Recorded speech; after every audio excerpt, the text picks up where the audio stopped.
সম্পত্তি আসুক, যা কিছু আসুক, যত কিছু হোক, তুমি আমাকে ছেড়ে যাবে না। বলো তুমি,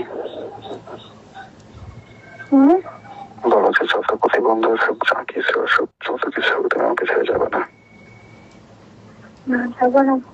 আমাকে ছাড়া অন্য কাউকে বিয়ে করবো না।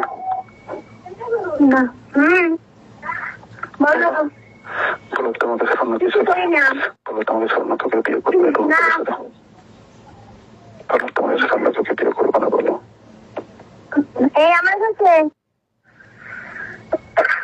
বলো আল্লাহর কসম, তোমার ছাড়া কোথাও যাবো না, বিয়েও করবো না, এটুকু বলো। বলো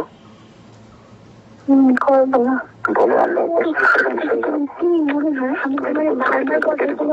এটুকু বলো যে আল্লাহর কসম, তোমার সাথে বিয়েও করবো না, তোমার সাথে আমি কোথাও যাবো না, যত পরিস্থিতি আসুক না কেন, এটুকু বলো। পরিস্থিতি আসুক না কেন, তোমার সাথে কোথাও যাবো না, আমার কারো বিয়ে করো।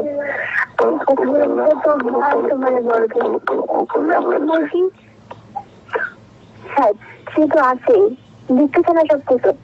ঠিক আছে, আর কোনো কথা নেই। কেন বললি, একটা সময় আসবে যখন তুমি আমাকে ভালোবাসবা, আমার প্রাণের চাইতেও বেশি, তখন বুঝবা তখন আমি তোমার এইভাবে অ্যাভয়েড করবো, তুমি এরকম দেখবে আমি তোমার অ্যাভয়েড করি, সেটা বুঝবো। না, কোনো সময় নাই, সেটা বলে নেই, তখন অনুভব করতে পারবে, সেটা বললাম। আমি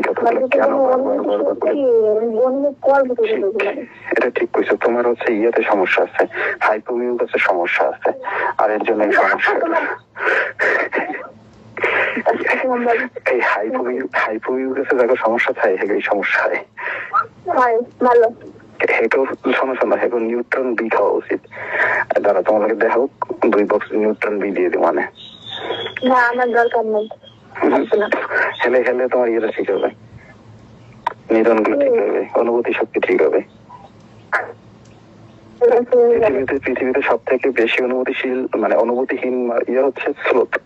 স্লোথে যদি কুতু কুতু দাও তাহলে প্রায় রাখো রাখো রাখো তাহলে